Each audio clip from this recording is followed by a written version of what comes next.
నుంచి అందరు కూడా ఇలా ప్రెస్ మీట్ పెట్టడం జరిగింది. ఆ ప్రెస్ మీట్లో మన ముదిరాజ్ కార్పొరేషన్ చైర్మన్ బోర జ్ఞానేశ్వరన్న గారి ఆధ్వర్యంలో ఈ కార్యక్రమం జరగడం, ముఖ్యంగా పండగ సాయన్న గారి జీవితంకు సంబంధించి వారి జన్మదినం సంబంధించి వివాదం రావడం నిజంగా కూడా బాధాకరమైన విషయం.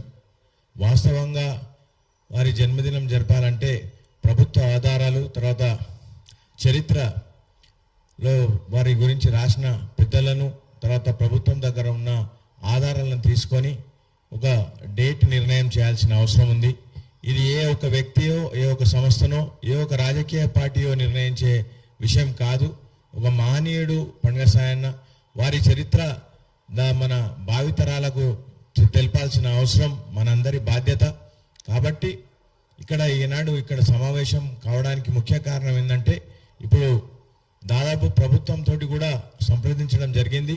ప్రభుత్వంలో వారంతా కూడా ఆగస్టు 8 తేదీ కరెక్ట్ కాదు, వారి జన్మదినంకు సంబంధించి ఆర్కాలజీ డిపార్ట్మెంట్లో కొన్ని ప్రభుత్వం దగ్గర ఆధారాలన్నీ పరిశీలించి, అదేవిధంగా వారి చరిత్రను రాసిన గౌరవనీయులు ఇంద్రక్క గారు కానివ్వండి, బెక్కం జనార్దన్ కానివ్వండి, వారి చరిత్రలు వారు రాసిన పుస్తకాలను కూడా బేస్ చేసుకొని, అదేవిధంగా ఇంకా కొన్ని ఆధారాలు అక్కడ ఉన్న లోకల్ వాళ్ళ దగ్గర కలెక్ట్ చేసి రేపు వారం దినాల లోపటనో 10 దినాల లోపలనో ఒక ఖచ్చితమైన తేదీ నిర్ణయించడానికి ఇప్పుడు ప్రభుత్వం ముందుకొచ్చింది. కాబట్టి మన అందరి బాధ్యత వారి జీవితం, వారి జీవితం కానివ్వండి, వారు చేసిన పనులు కానివ్వండి, పేద పనులకు అందరికీ కూడా మన తెలంగాణ అందరికీ మన ఆత్మగౌరవానికి ప్రతీక పండగ సాయన్న గారు. కాబట్టి వారి ఆలోచన విధానాన్ని మనం భావితరాలకు ముందుకు తీసుకుపోవడానికి మనం అంతా కూడా ప్రభుత్వంతో సహకరించి ప్రభుత్వం నిర్ణయించిన తేదీలను తీసుకురావాలని చెప్పి, అదేవిధంగా ఇక్కడ కూర్చున్న ముదిరాజ్ కార్పొరేషన్ చైర్మన్ జ్ఞానేశ్వర అన్నగారితో కూడా కోరడం, ప్రభుత్వం ద్వారా నిర్ణయించిన తేదీలనే మనం అందరూ కూడా చేయాలని చెప్పి కూడా మనవి చేస్తూ నాకు ఈ అవకాశం కలిగించినందుకు కృతజ్ఞతలు తెలుపుతున్నాను.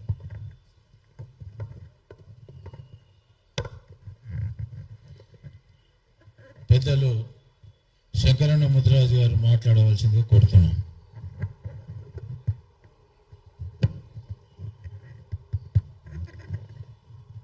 సభకు నమస్కారం. నేను డాక్టర్ చొప్పరి శంకర్ ముదిరాజ్, మన ముదిరాజ్ మహాసభ రాష్ట్ర అధ్యక్షుని. వేదికపై ఉన్నటువంటి పెద్దలందరికీ నమస్కారాలు.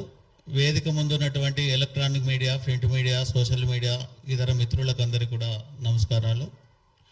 ఒక మంచి కార్యక్రమాన్ని, తరతరాలుగా శ్రామిక వర్గం దోపిడీకి గురవుతుంటే ఆ దోపిడిని ఎదిరించడం కోసం చరిత్రలో పోరాటాలు చేసిన వాళ్ళందరినీ దొంగలుగా చిత్రీకరించినాయి అప్పటి పాలక వర్గాలు, ప్రభుత్వాలు. రాచరిక వ్యవస్థ నుంచి మొదలుకొంటే ప్రజాస్వామ్య దేశంలో కూడా ఇవాళ తిరుగుబాటు చేసిన వాళ్ళను కూడా ఏ విధంగా చేస్తున్నారో, ఇంత సోషల్ మీడియా, ఇంత ఎలక్ట్రానిక్ మీడియా, ఇంత ప్రింట్ మీడియా నిమిషాలలో బయటకు వచ్చే రోజుల్లోనే ఇట్లా ఉంటే, అంటే ఆదరణ కరువైనటువంటి మహానీయుడి యొక్క గొప్ప చరిత్రను రాసినటువంటి రచయితలకు ప్రధానంగా చెప్పుకోవాలంటే బెక్కం జనార్దన్ గారు, రమాదేవి గారు, ఇందిరాదేవి గారు, మెట్టుకాడి ప్రభాకర్ గారు, ఆ సంఘాన్ని భుజాల వేసుకొని పనిచేస్తున్నటువంటి కృష్ణముదిరాజు గారు, ఇవాళ పండుగ సాయన్న విగ్రహాలను రాష్ట్ర వ్యాప్తంగా నెలకొల్పడానికి కృషి చేసినటువంటి చాలా మంది సంఘాల నాయకులు, తమకు తెలిసిన విధంగా ఇప్పటి వరకు జయంతులను, వర్ధంతులను నిర్వహిస్తున్నటువంటి సామాజిక స్పృహ కలిగినటువంటి నాయకులు. మనం ఈ చరిత్రలో చూస్తున్నాం, పండుగలు కూడా ఓ రోజు కాకుండా ఇంకొక రోజు వచ్చినటువంటి 2 రోజులు 3 రోజులు చేసుకునేటువంటి పరిస్థితులు కనబడుతున్నాయి. ఒక కన్ఫ్యూజ్ క్రియేట్ చేస్తారు. ఎందుకంటే గొప్ప వాళ్ళ చరిత్ర బయటికి రావద్దు, ఏమి అయినటువంటి చరిత్ర గ్రంథాలు, పుస్తకాలు లైబ్రరీలలో పెడుతుంటారు. ఇలా పండుగ సాయన చేసింది ఏమిటి? పండుగ సాయన చరిత్ర ఏమిటి? పేదవాళ్ళకు అన్యాయం జరిగితే తిరుగుబాటు చేయడం అనేది దాన్ని నేరంగా చిత్రీకరించి ఒక దొంగగా ముద్ర వేస్తే, కానీ ప్రజలు ఆనాటి నుంచి ఈనాటి వరకు ఎంత కర్కశంగా ప్రజాస్వామిక వ్యవస్థలో తలనరికినట్టు ఇవాళ డెమోక్రసీలో కూడా తలనరికినటువంటి గొప్ప విషయం, ఆ విషయాన్ని ఇవాళ ప్రజలే భుజాల మీద వేసుకొని కిన్నెర మొగలయ్య లాంటి వాళ్ళు ఎక్కడ చూసినా వారి పేరు గొప్పగా కీర్తించబడుతుంది. మేము ఈ వేదిక నుంచి మా చైర్మన్ గారు చాలా కృషి చేశారు. అందరం ఒక కాడ రావాలి, అందరం ఒక కాడ ఉండాలి, అందరం మాట్లాడుకోవాలి, దీని చరిత్ర ఆధారాలు ఉండాలి, ఎవరికి తోసినట్టు వాళ్ళు చేయొద్దని ఒక రౌండ్ టేబుల్ సమావేశం ఏర్పాటు చేసి మీ అభిప్రాయాలన్నీ చెప్పండి అని అడిగారు. వీరిదే కాదు, కొరివి కృష్ణస్వామి ముదిరాజు గారి యొక్క చరిత్రను, హైదరాబాద్ నగరానికి నక్షి చెక్కిన గొప్ప వ్యక్తి యొక్క చరిత్రను, వర్ధంతిని జయంతిని కూడా ప్రభుత్వం నిర్వహించాలని చెప్తూ వస్తూ ఉన్నారు. దాన్ని కూడా వారు చర్చించి ప్రభుత్వానికి ఒక లేఖ రాశారు. చరిత్రకారులు, రచయితల ద్వారా సమాచారాన్ని సేకరించి రాష్ట్ర ప్రభుత్వానికి నివేదిక ఇచ్చారు. మేము ఈ వేదిక నుంచి రాష్ట్ర ముఖ్యమంత్రి గారిని, మంత్రివర్గాన్ని కోరేది ఒకటే, అత్యధిక జనాభా కలిగి ఉన్న మేము, అందులో పాలమూరు జిల్లా, ముఖ్యమంత్రి గారి జిల్లా, మా ముదిరాజు ముద్దు బిడ్డ వాకిడి శ్రీహరి ముదిరాజు గారు పుట్టిన జిల్లా కూడా అదే జిల్లా. అక్కడ చరిత్రలో కనుమరుగు చేయబడ్డటువంటి పండగ సాయన్న జయంతిని, వర్ధంతిని రాష్ట్ర ప్రభుత్వమే చరిత్ర ఆధారాలన్నింటినీ కూడా తయారు చేసినటువంటి రచయితలు, కవులు, కళాకారులు మాట్లాడతారు. ఆ చరిత్రలోకి మేము వెళ్ళం కానీ రాష్ట్ర ప్రభుత్వమే ఈ కార్యక్రమాన్ని నిర్వహించి ఇప్పుడు రాబోయే అటువంటి రోజునే వారి జయంతిని నిర్వహించాలని చెప్పి ఈ వేదిక నుంచి రాష్ట్ర ప్రభుత్వాన్ని విజ్ఞప్తి చేస్తున్నాం, కోరుతున్నాం. నిన్నటి వరకు ఏమన్నా జరగవచ్చు, కానీ ఈ రోజు నుంచి రాష్ట్ర ప్రభుత్వమే నిర్వహించే కార్యక్రమాన్ని బలంగా ప్రజల్లోకి తీసుకుపోవాల్సిన అవసరం ఉంది. ఎవరు కూడా ఎక్కడ పడితే అక్కడ మనకు తోసినట్టు చేసినాం, కానీ ఇలా గత ప్రభుత్వం పట్టించుకోలేదు, గత ప్రభుత్వాలు ఎవరు చేయలేదు. ఈ ప్రభుత్వం చేయడానికి, జీవో ఇవ్వడానికి సిద్ధంగా ఉంది. మీరు ఆలోచించుకోవాల్సినటువంటి అవసరం ఉంది. ఇక్కడ కాలం, సమయం మనం చెప్పంగానే నేను ఒక్కరిని చెప్తేనే చరిత్ర అయిపోతుందని ఎవరు అనుకోకూడదు. చరిత్రకు ఆధారాలు కావాలి. చరిత్రకారుని యొక్క గొప్పతనాన్ని తప్పుడు లెక్కలు ఇవ్వకూడదు. దానికి పరిశోధన జరగాలి. అది రాష్ట్ర ప్రభుత్వం పరిశోధన చేస్తుంది. మేము ఇచ్చినటువంటి నివేదిక, చైర్మన్ గారు ఇచ్చిన నివేదిక మీద ఆ పరిశోధక ఆధారాల ద్వారానే వారి జయంతిని నిర్ణయించి అఫీషియల్ గా ఆ డేటును రచయితలే ప్రకటిస్తే, ఆ రచయితలే చెప్తే బాగా గొప్పగా ఉంటుంది. వాళ్ళ శ్రమ, వాళ్ళు చేసిన త్యాగం, వాళ్ళ ఆలోచన, ఎవరు సహకరించినా సహకరించకున్నా వారి మీద పుస్తకాలు రచించి ఎన్నో ఏళ్లుగా ప్రయత్నం చేస్తున్నారు. కనుక మిత్రులారా, సంఘాలు ఏమన్నా కావచ్చు, రాజకీయ పార్టీలు ఏమన్నా కావచ్చు, గొప్ప మహానుభావుని యొక్క చరిత్రకు సంబంధించిన జయంతి, వర్ధంతిని శాస్త్రీయంగా నిర్వహించబడుతుంది.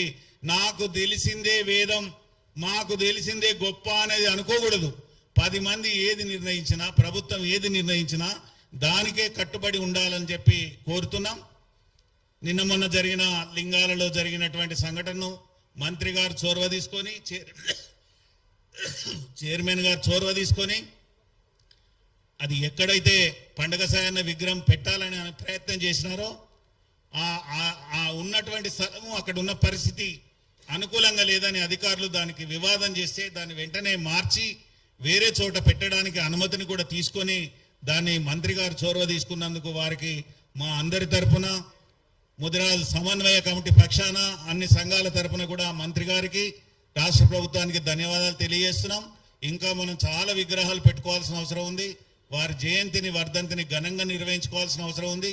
కొరివి కృష్ణస్వామి జయంతిని, వర్ధంతిని కూడా ఘనంగా నిర్వహించుకోవాల్సినటువంటి అవసరం ఉందని తెలియజేస్తూ, ఐక్యతే మన బలం, అనైక్యతే మన బలహీనత, చైతన్యమే మన ఐక్యత, చైతన్యంతో ఏదైనా చేయొచ్చు, అందరూ ఒకవైపు ఉంటే నేను ఒకవైపు అనేటువంటి నానుడిని ఇది చేయాల్సిన అవసరం ఉంది. నిన్నటి వరకు చేసిన వాళ్ళంతా గొప్ప వాళ్ళే, మేము తప్పు పడతలేం, కానీ రేపు చేసే నిర్ణయానికే అందరు కట్టుబడి ఉండాలని ఈ రాష్ట్ర ప్రభుత్వం నిర్ణయించి జీవో ఇచ్చి ఏ రోజైతే తేదీని శాస్త్రీయంగా నిర్ణయిస్తుందో దానికే రాష్ట్రంలో ఉండబడే అన్ని సంఘాలు, అందరు నాయకులు అందరూ కూడా దానికే కట్టుబడి ఉండాలని చెప్పి మేము ఈ వేదిక నుంచి విజ్ఞప్తి చేస్తూ నాకు ఈ అవకాశం కల్పించిన అధ్యక్షుల వారికి ధన్యవాదాలు తెలియజేస్తూ ముగిస్తాను. జై ముద్రాజ్. పెద్దలు రచయిత జనార్దన్ అన్న మాట్లాడవలసిందిగా కోరుతున్నాను.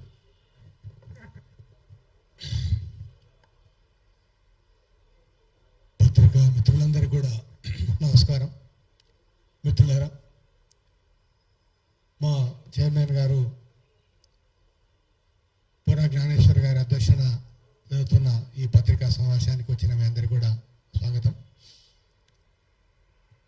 1880-90 ఆ ప్రాంతంలో తెలుగు రాష్ట్రాల్లో భయంకరమైన కరువు ప్రాంతం. ఆకలి మంటలు ఒకవైపు, అన్నరాసులు ఒకవైపు. అట్లా ఆకలి మంటలున్న పాలమూరు జిల్లాలో పేద ప్రజల యొక్క ఆకలి తీర్చిన అన్నార్థుడు పండగ సాయన్న. పేదల పక్షాన నిలబడి వాళ్ళ ఆకలి తీర్చిన ఒక అన్నార్థుడుగా అయినందుకు పాలక వర్గాలకు కంటగింపై అప్పుడున్న జాగీర్దారులు, జమీందారులు అందరు కలిసి కుమ్మక్కై ఆయనను మహబూబ్నగర్ జిల్లా కేంద్రంలోని వీరన్నపేటలో 1890లో దారుణంగా హత్య చేశారు. ఇప్పటికీ ఆయన సమాధి ఉంది జిల్లా కేంద్రంలో. అట్లాంటి పండుగ సాయన్న ఆ రోజుల్లో మోత్మిన్ సాబ్ అని ఎస్పీ ఒకటే మాట అన్నాడు, అరే పండుగ సాయన్న మాఫీ మాంగోరే అని. నేను తప్పు చేయలేదు, తల తెగి కింద పడ్డా పర్వాలేదు కానీ నేను తల దించను అన్నాడు. తల దించలేదు కానీ తల తెగి పడ్డది. అందుకే ఆయన అమరవీరుడైండు. ఒక నీతి లక్ష్యం కొరకు నిలబడ్డ ఒక యోధుడైండు. అట్లాంటి యోధుని చరిత్రను రకరకాలుగా తేదీలతోన, రకరకాల పద్ధతులతోన మనం గందరగోళపరచడం సరైనది కాదని చెప్పి జ్ఞానేశ్వర గారి ఆధ్వర్యంలో, మా జిల్లా మంత్రి అయిన వాకిటి శ్రేయర్ గారి ఆధ్వర్యంలో అందరం కూడా ఒక తాటి మీదకి వచ్చి ఒక మాట మీదకి వచ్చినాం. ఆ మాటనే పండుగ సాయన్న ఎప్పుడు పుట్టిండంటే 1852 అక్టోబర్ 22న పుట్టిండు. ఎట్లా చెప్తున్నాం మేమంటే చారిత్రక ఆధారంగా చెప్తున్నాం. అక్కడున్న పెద్ద మనుషులు కానీ, వాళ్ళ వారసులు కానీ, వాళ్ళ కుటుంబ సభ్యులు కానీ, అక్కడున్న చారిత్రక ఆధారాలు కానీ అన్నీ చెప్తున్నది ఏంటంటే పీర్ల పండుగ, దసరా పండుగ 2 పండుగలు కలిసి వచ్చిన రోజు పండుగ పుట్టిండు కాబట్టి ఆయన పేరు పండుగ సాయన్న అని. అట్లా ఎప్పుడు వచ్చిందంటే 1852 అక్టోబర్ 22న పీర్ల పండుగ, దసరా పండుగ వచ్చింది. పీర్ల పండుగ 10 రోజులు ఉంటుంది, అది 24 వరకు ఉన్నది. మధ్యలో 22 నాడు దసరా వచ్చింది. అట్లా పీర్ల పండుగ, దసరా పండుగ కలిసి వచ్చిన రోజు కాబట్టి ఆ రోజు జన్మించాం. ఒకటి. రెండోది ఏంటంటే రాణి శంకరమ్మ ఆయనకు షూరిటీగా ఇచ్చి, వనపర్తి సంస్థానానికి సంబంధించిన సంస్థానాలు రాణి శంకరమ్మ షూరిటీ ఇచ్చి ఆయనకు స్టే ఆర్డర్ తీసుకొచ్చింది. పండగ సాయన మంచోడు, ప్రజల పక్షపాతి, ప్రజల పక్షాన నిలబడ్డోడు, మంచోడిని హత్య చేయడం, మరణశిక్షణ విధించడం కరెక్ట్ కాదని ఆమె షూరిటీ పెట్టి షూరిటీ తీసుకొస్తే దాన్ని మారుమత్తు చూడని అప్పుడు ఆరో నిజాం మీర్ మహబూద్ అలీ ఖాన్ గారు షూరిటీ ఇస్తే దాన్ని ఇంటర్ప్రిటేషన్ చేసాడు. నేను కూడా ఒక అడ్వకేట్ను. ఓ అడ్వకేట్గా అప్పుడు 1890లోనే ఇంత ఇంటర్ప్రిటేషన్ జరిగిందని ఇప్పటికీ ఆశ్చర్యం కలుగుతుంది. మారుమత్తు చూడు అంటే మారు దగ్గర పులి స్టాప్ పెట్టింది అప్పుడున్న జాగీర్దారులు, జమీందారులు. మార్ మత్తు చూడు అంటే చంపండి కానీ వదలకండి అని చెప్పి ఈ స్టే ఆర్డర్ ఉంది, ఇది స్టే ఆర్డర్ కాదని చెప్పేసి మిస్గైడ్ చేసి ఆయనను హత్య చేసింది. అట్లా ఈ ఆధారాలన్నింటినీ కూడా రాణి శంకరమ్మ కాలాన్ని, మీర్ మహమూద్ అలీ ఖాన్ కాలాన్ని, తర్వాత ఈ పీర్ల పండుగ దసరా పండుగ కలిసి వచ్చిన డేటును అన్నిటిని కూడా పరిగణలోకి తీసుకొని 1852 అక్టోబర్ 22న జన్మించారని మా ఇందిరాక గారు రచయిత, మేము, తర్వాత కృష్ణముద్రాజు జర్నలిస్టు రిపోర్టరు, తర్వాత మా పరిశోధకుడు జిల్లా ముద్రా సంఘం నాయకుడు ప్రభాకర్ గారు